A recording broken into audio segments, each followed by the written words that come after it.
संयम नाही, धीर नाही, स्वतःवर विश्वास नाही. सगळ्यात महत्वाची गोष्ट आहे.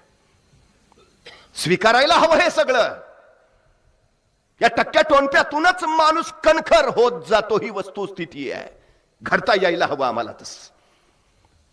आणि एक गोष्ट लक्षात ठेवा, भीतीवर विजय मिळवण्याचा एकमेव मार्ग आहे त्याच्यावर आक्रमण करा. सर्वोत्तम पर्याय भीतीवर विजय मिळवायचा, आक्रमण. त्याच्यावरच. काय अवघड जात आहे? गणित सारखं आक्रमण करा, त्या 24 तास गणितच घेऊन बसा, आपोआप विजय मिळून जातो.